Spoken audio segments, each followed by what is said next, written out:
ଝିଅ ବୋଲି ବାପା ମା 9 ଦିନରୁ ପର କରିଦେଲେ। ପରେ କୋଳକୁ କୋଳେଇ ଆଜି ଯାଏଁ ପାଠ ପଢ଼ାଇ ଜେଜେମା 10ମ ଶ୍ରେଣୀର A1 ଗ୍ରେଡ୍ ଯାଏଁ ସାଥରେ ରହିଲେ। ହେଲେ ଆଗକୁ ସମ୍ବଳ ଆସିବ କେଉଁଠୁ? ତେଣୁକରି ନାତୁଣୀକୁ ପାଠ ପଢ଼ାଇବେ କିଭଳି, ଏଭଳି ଚିନ୍ତା ବର୍ତ୍ତମାନ ନାତୁଣୀର ସଫଳତା ପରେ ବି ଆଖିରୁ ଲୁହ ଝରୁଛି। କାହିଁକିନା ନାତୁଣୀକୁ କିଭଳି ଭାବରେ ପଢ଼ାଇବେ ସେ ନେଇ ତାଙ୍କୁ ଚିନ୍ତା ଘାରିଛି। ଏଭଳି ଏକ ସଂଘର୍ଷମୟ କାହାଣୀ ନୀଳଗିରି ସହର ଉପକଣ୍ଠରେ ଦେଖିବା ପାଇଁ ମିଳିଛି। ସିଧାସଳଖ ଭାବରେ ସେ 10ମ ଶ୍ରେଣୀ କୃତି କରିଥିବା ସେ ଛାତ୍ରୀଙ୍କ ସହିତ ଆଲୋଚନା କରିବା କିଭଳି ଥିଲା ତାଙ୍କର ସେ ସଂଘର୍ଷମୟ କାହାଣୀ ଏବଂ ଏହାପରେ କ'ଣ ଲକ୍ଷ୍ୟ ରଖିଛନ୍ତି। ପ୍ରଥମେ ତ ଶୁଭେଚ୍ଛା ଦେବି, କେମିତି କ'ଣ ଥିଲା ଏସବୁ, କେଉଁ କେଉଁ ଏକ୍ଜାମ୍ ସବୁ ପୂର୍ବରୁ ଦେଇଛ, କ'ଣ ଲକ୍ଷ୍ୟ ରଖିଛ ଭବିଷ୍ୟତରେ? ମୁଁ 6 କ୍ଲାସ୍ରେ ପ୍ରଥମେ ହେଉଛି ପଠାଣି ସାମନ୍ତ, 5 କ୍ଲାସ୍ରେ ବୃତ୍ତି, 3 କ୍ଲାସ୍ରେ ବୃତ୍ତି ପାଇବା ପରେ ତାପରେ ହେଉଛି 8ମ ଶ୍ରେଣୀରେ NMMS ଆଉ 9ମରେ NRTS ଏସବୁ କିଛି ପାଇଛି। ଆଉ ତାପରେ ଏବେ 10ମ ଶ୍ରେଣୀ ଯେଉଁ ଜୀବନରେ ଗୋଟେ ପ୍ରଥମ ପଦକ୍ଷେପ, ସେ ପରୀକ୍ଷାରେ ମଧ୍ୟ ହେଉଛି ମାନେ A1 ଗ୍ରେଡ଼୍ରେ ଉତ୍ତୀର୍ଣ୍ଣ କରିଛି। ମୁଁ କେଶେଇ ସ୍କୁଲର ଜଣେ ଛାତ୍ରୀ ଏବଂ A1 ପାଇଥିବାରୁ ମୁଁ ଆଜି ବହୁତ ଖୁସି ଅଛି ଏବଂ ଆଗାମୀ ଦିନରେ ପାଠ ପଢ଼ି ଜଣେ କଲେକ୍ଟର ହେବାର ମୋର ଯେଉଁ ସ୍ୱପ୍ନ ଅଛି, ତେଣୁ ସେଇ ସ୍ୱପ୍ନକୁ ଯେତେ କଠିନ ରାସ୍ତା ଆସିଲେ ବି ତାକୁ ପୂରଣ କରିବାର ଯେଉଁ ଇଚ୍ଛା ଅଛି ତାକୁ ଦିନେ ନା ଦିନେ ନିଶ୍ଚୟ ପୂରଣ କରିବି। ମାର୍କ ରହିଛି ଏବଂ କେତେ ମାର୍କ ରହିଛି? ଏଥର 10ମ ଶ୍ରେଣୀ ପରୀକ୍ଷାରେ ମୋର 90.33% ଅଛି, ଯେଉଁଟାକି 541 ନମ୍ବର ରଖି ମୁଁ A1 ଗ୍ରେଡ଼୍ରେ ପାସ୍ କରିଛି ଏବଂ ଆଗକୁ ମୋର ଯେଉଁ ଲକ୍ଷ୍ୟ ତାକୁ ଯେମିତି ହେଲେ ବି ପୂରଣ କରିବା ପାଇଁ ମୁଁ ଚେଷ୍ଟା କରିବି। ଆଉ ଏତିକି ମାନେ କାମନା କରିବି କି ମାନେ ମୋତେ ଗୋଟେ ଭଲ କଲେଜ ମିଳୁ। ଆଉ ମାନେ ସହଯୋଗର ହାତ ସବୁ ବଢ଼େଇଛନ୍ତି ପ୍ରଥମେ ତ ଘର ମୋ ଖୁଡ଼ି କକା ଆଉ ଜେଜେମା ଏମାନେ ସମସ୍ତେ, ତାପରେ ଆମ ଗାଁରେ ସମସ୍ତେ ଦାଦା ଖୁଡ଼ି ଆଉ ତାପରେ ଜେଜେମା ଆଉ ତାପରେ ଶୁଭେଚ୍ଛା ଗାଁରେ ତ ସମସ୍ତେ, ତାପରେ ବିଦ୍ୟାଳୟ ପରେ ହେଉଛି ସ୍କୁଲ ଟ୍ୟୁସନ୍ ଟିଚର୍ସ ବହୁତ ସାହାଯ୍ୟ କରିଛନ୍ତି। ଆଉ ସେ ସମସ୍ତେ ମାନେ ଶୁଭେଚ୍ଛା ଜଣାଇଛନ୍ତି ଯେ ଭଲ ପାଠ ପଢ଼ି ଆଗକୁ କେମିତି ନାଁ ରଖିପାରିବି, ସେ ପାଇଁ ମୋତେ ବହୁତ ଶୁଭେଚ୍ଛା ଦେଇସାରିଛନ୍ତି। ଆଉ ହଁ, ମା ତ ଜଣାଇଛନ୍ତି କିନ୍ତୁ ବାପା ଏପର୍ଯ୍ୟନ୍ତ ଶୁଭେଚ୍ଛା ଦେଇନାହାନ୍ତି। ନିଶ୍ଚିତ ଭାବରେ ଦୁଃଖର କଥା, କିନ୍ତୁ ସଂଘର୍ଷ ଯେତେ ଥିଲେ ବି ସଫଳତା ଦିନେ ନା ଦିନେ ମିଳିବ ଆଶା ରଖିଛନ୍ତି। ଆଜ୍ଞା, ମାନେ ପରିଶ୍ରମ କଲେ ସଫଳତା ନିଶ୍ଚିତ, ଏ କଥାର ମାନେ ମିଛ ନୁହେଁ, ମାନେ ଏଇଟା ପୁରାପୁରି ଠିକ୍। ପରିଶ୍ରମ କଲେ ଯେମିତି ହେଲେ ବି ସଫଳତା ନିହାତି ମିଳିବ। ଆଜ୍ଞା, ବାଧାବିଘ୍ନ ଆସିବ କିନ୍ତୁ ସଫଳତା ନିଶ୍ଚିତ। କଷ୍ଟ କଲେ ସଫଳତା ନିଶ୍ଚିତ, ଏଇଟା ମୁଁ ମାନେ ଜାଣି ସାରିଲିଣି ଯେଉଁ 10ମ ଶ୍ରେଣୀ ପରୀକ୍ଷା ମାନେ ଏରୁ କଷ୍ଟ କଲେ ଯେମିତି ବି ହେଲେ ସଫଳତା ମିଳିବ।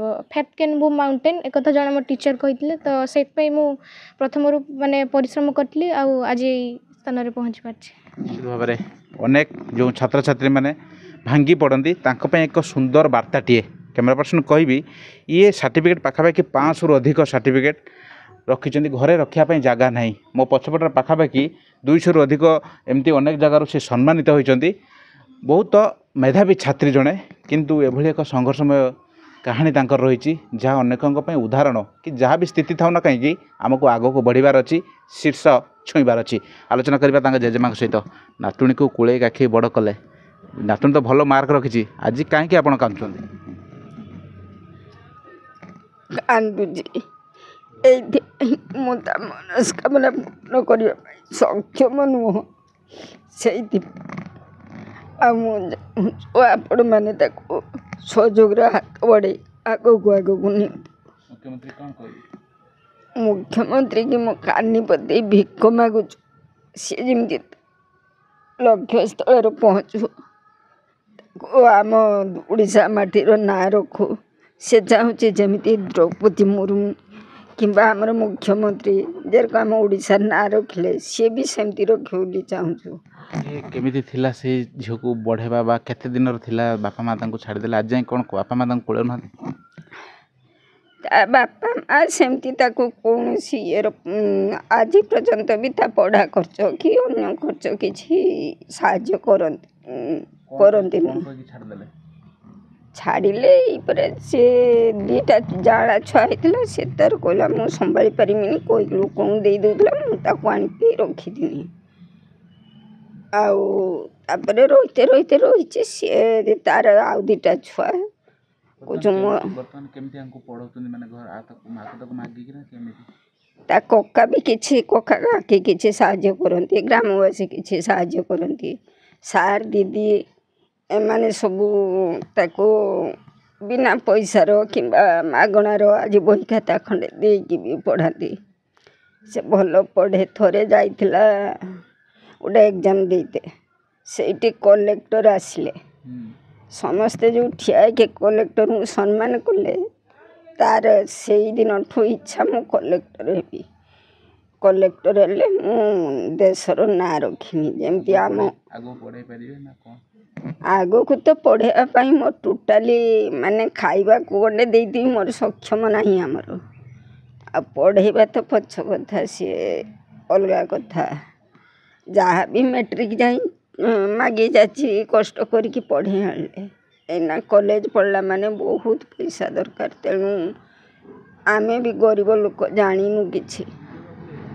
ତେଣୁ ମୁଁ ଚାହୁଁଛୁ ଆପଣମାନେ ତାକୁ ଆଗକୁ ନିଅନ୍ତୁ। ଆମ ନିଶ୍ଚିତ ଭାବରେ ଇଏ ଏକ ସଂଘର୍ଷମୟ କାହାଣୀ।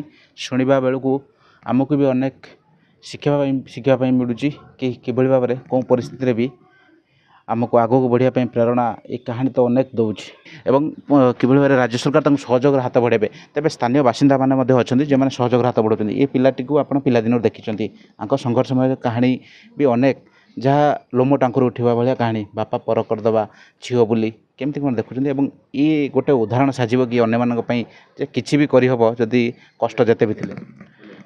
ଏ ଝିଅ କାବେରୀ, ଯିଏକି ଆମ ଘର ପାଖରେ ତା'ର ଘର।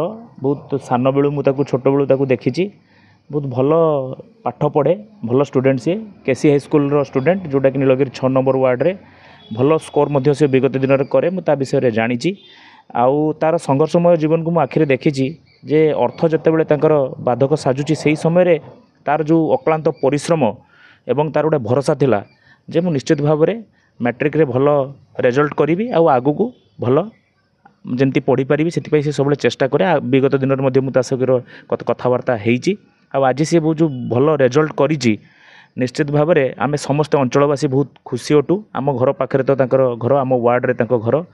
ଆଉ ଯେଉଁ ଆମର ସ୍ଥାନୀୟ ପ୍ରତିନିଧିମାନେ ଅଛନ୍ତି, ମୁଁ ଭାବୁଛି ଆମେ ତାଙ୍କ ଜରିଆରେ ମୁଖ୍ୟମନ୍ତ୍ରୀଙ୍କ ପାଖରେ ଏଇ କଥାଟିକୁ, ଯାହା ତାଙ୍କର ଜେଜେମା ଯେମିତି କାନ୍ଦି ପକାଇଲେ ସିଏ କହିବା ସମୟରେ ଯେ ସିଏ ବର୍ତ୍ତମାନ ଜିଲ୍ଲାପାଳ ହେବା ପାଇଁ ଚାହୁଁଛି, ଜଣେ IAS ଅଫିସର ହେବା ପାଇଁ ଚାହୁଁଛି, ତା ପାଇଁ ନିଶ୍ଚିତ ଭାବରେ ତାକୁ ପଢ଼ା ଦରକାର। ତେଣୁ ସେ ପଢ଼ା ପାଇଁ ଯେଉଁ କିଛି ଆର୍ଥିକ ସହାୟତା କେମିତି ହୋଇପାରିବ, ଆମେ ନିଶ୍ଚିତ ଭାବରେ ସମସ୍ତେ ସାହାଯ୍ୟ କରିବୁ। ସ୍ଥାନୀୟ ପ୍ରତିନିଧିଙ୍କ ଜରିଆରେ ଆମେ ମୁଖ୍ୟମନ୍ତ୍ରୀଙ୍କ ପାଖରେ ଏ କଥାକୁ ପକାଇବୁ ଏବଂ ପ୍ରଶାସନିକ ଜରିଆରେ ଯଦି କିଛି ସାହାଯ୍ୟ ମିଳିପାରିବ ଆମେ ସମସ୍ତେ ସହଯୋଗ କରିବୁ ଏବଂ ବ୍ୟକ୍ତିଗତ ଭାବରେ ମଧ୍ୟ ଆମେ ତାଙ୍କୁ ସହଯୋଗ କରିବୁ। ଏତିକି ଆମେ ପ୍ରତିଶ୍ରୁତି ଦେଉଛୁ। ଆପଣ ତ ପଡ଼ୋଶୀ, ପିଲାବେଳରୁ କାବେରୀକୁ ଆପଣ ଦେଖିଛନ୍ତି, କାବେରୀର ସେ ସଂଘର୍ଷମୟ କାହାଣୀ ବି ଦେଖିଛନ୍ତି। ସହଯୋଗର ହାତ ବି ଆପଣ ଅନେକ ଥର ବଢ଼ାଇଛନ୍ତି, ସେ ବି ମାନୁଛନ୍ତି। ଆଗକୁ ଆପଣଙ୍କର ସହଯୋଗର ହାତ ତ ରହିବ, କିନ୍ତୁ କେମିତି କ'ଣ ଆଉ ଆବଶ୍ୟକ ରହିବ, କାରଣ ତାଙ୍କ ତ ଉଚ୍ଚ ଶିକ୍ଷା ପାଇଁ ଆହୁରି ଅର୍ଥ ବି ଆବଶ୍ୟକ ରହିବ, କେମିତି କ'ଣ ଦେଖୁଛନ୍ତି? ଅର୍ଥ ତ ଯେମିତି ଯାହା ହଉ ସାହାଯ୍ୟ କରିବେ ଆମର ମୁଖ୍ୟମନ୍ତ୍ରୀ, ଆମର ସେ ବିଶ୍ୱାସ ଅଛି। ପରିଶ୍ରମ ବି ସେ କରିବ, ଆଉ ଏତେ ପର୍ଯ୍ୟନ୍ତ ପରିଶ୍ରମ କରିକି ସେ ଆସିଛି ମାନେ ଆଗକୁ ସେ କରିବ। ଆଉ ମୁଖ୍ୟମନ୍ତ୍ରୀଙ୍କ ଟିକେ ସହଯୋଗ ହେଲେ ତାକୁ ଆଉ କେହି ଅଟକେଇ ପାରିବେନି। ସେ ନିହାତି ହେଉଛି ଶୀର୍ଷରେ ପହଞ୍ଚିବ। ଆମର ସେଇ ଲକ୍ଷ୍ୟ ଆଉ ବିଶ୍ୱାସ ବି ଅଛି। ଆପଣ କ'ଣ କହିକି ଡାକେ ଏବଂ କେମିତି କ'ଣ? ମୋତେ ସିଏ ଜେଜେମା ଡାକେ। ଆଉ ପାଠପଢ଼ା ସିଏ ଯେତେବେଳେ ଆମେ ମୁଁ ଆସେ, ସିଏ ବୁଲେନି କି ଖେଳେନି କି ଗପସପ ସେ ହୁଏନି କି ଟିଭି ଦେଖେନି, ସବୁବେଳେ ପଢ଼ୁଥିବ। ତା ପଢ଼ା ଦେଖିକି ଆମ ପିଲାମାନଙ୍କୁ ବି ଆମେ ସବୁବେଳେ କହୁ, ଦେଖିବୁ ଯା ସେଠିକା ଏମିତିକା କାବେରୀ ପଢ଼ୁଛୁ, ତମେ କାହିଁ ପଢ଼ୁନ? ଆମେ ତାଙ୍କୁ ତାଗିଦ କରୁ। ଆଉ ତା ପାଖରୁ କିଛି ପ୍ରେରଣା ବି ମିଳୁଛି। ନିଶ୍ଚିତ ଭାବରେ କଥା କହିବା ବେଳେ ସଭିଙ୍କର ଆଖି ଜକେଇ ଆସୁଛି, କାହିଁକିନା ଇଏ ସଂଘର୍ଷ ତ ସେମାନେ ପାଖରୁ ଦେଖିଛନ୍ତି। ଶେଷ ପ୍ରତିକ୍ରିୟା ଆମେ କାବେରୀଙ୍କଠୁ ନେବୁ। କ'ଣ ଟିକେ ଉପଦେଶ ଦେବ ସାନ କୁନି ପିଲାମାନଙ୍କୁ? ସେମାନଙ୍କୁ କହିବି ଯେ ସାନ ଭାଇ ଭଉଣୀମାନେ, ମାନେ ପାଠ ଏମିତି ଗୋଟେ ଜିନିଷ, ଯେତେବେଳେ ଦୁନିଆରେ ସବୁ କିଛି ଜଣଙ୍କ ପାଖରେ କିଛି ନଥାଏ, ତ ପାଠ ଥିଲେ ସେ ମାନେ ମାନେ ଟପ୍ ଛୁଇଁପାରିବ। ତ ସେଇ ବିଶ୍ୱାସଟା ସମସ୍ତଙ୍କର। ଆଉ ଆତ୍ମବିଶ୍ୱାସ ଆଉ କଠିନ ପରିଶ୍ରମ ମାନେ ଅସାଧାରଣ ବି ମାନେ ସମ୍ଭବ କରିଦେଇପାରେ। ଆଉ ଅସମ୍ଭବ ଜିନିଷ ସବୁକିଛି ସମ୍ଭବ ହୋଇପାରେ। ମାନେ ସେଥିପାଇଁ କୁହାଯାଏ କି ସଫଳତା ହେଉଛି ମାନେ ବିଫଳତା ସଫଳତାର ଚାବିକାଠି। ବାରମ୍ବାର ଫେଲୁଅର୍ ହେବା ପରେ ହିଁ ଆମେ ସକ୍ସେସ୍ ପାଇଥାଉ। ତେଣୁ ଆମେ ଯଦି ଆଜି ଗୋଟେ ପାହାଚ ଯାଇପାରୁନେ ତ କାଲି ସେଇ ପାଦ ପଡ଼ିକି ବି ଆମେ ଉଠିବାକୁ ଚେଷ୍ଟା କଲେ ଆମେ ନିଶ୍ଚୟ ଦିନେ ସଫଳତାର ଶୀର୍ଷରେ ପହଞ୍ଚିଯିବା, ଯେବେ ଆମକୁ ଜଣା ବି ପଡ଼ିବନି। ନିଶ୍ଚିତ ଭାବରେ ବହୁତ ସୁନ୍ଦର ବାର୍ତ୍ତାଟିଏ। ବିଫଳତା ହିଁ ଶୀର୍ଷକ ନୁହେଁ, ଅନେକ ଆଗକୁ ବଢ଼ିବାର ଅଛି ପାଉଛ ଏବଂ ଶୀର୍ଷକ ଛୁଇଁବାର ଅଛି। ଏସବୁ ଭିତରେ ରାଜ୍ୟ ସରକାରଙ୍କଠୁ କିଭଳି ସହଯୋଗର ହାତ ମିଳିପାରିବ ତାହା ଜେଜେମା ମଧ୍ୟ ଅନୁରୋଧ ରଖିଛନ୍ତି। ଆଶା କରିବୁ ରାଜ୍ୟ ସରକାର ଘଟଣାଟିକୁ ଗୁରୁତ୍ୱର ସହ ନେବେ ଏବଂ କିଭଳି ଭାବରେ କାବେରୀକୁ ସହଯୋଗର ହାତ ବଢ଼ାଇ ତାଙ୍କୁ ଆଗକୁ ବଢ଼ିବାରେ ସହଯୋଗ କରିବେ ତାକୁ ଅପେକ୍ଷା। ନୀଳଗିରି ବିଶ୍ୱମ୍ବର ଦାସ।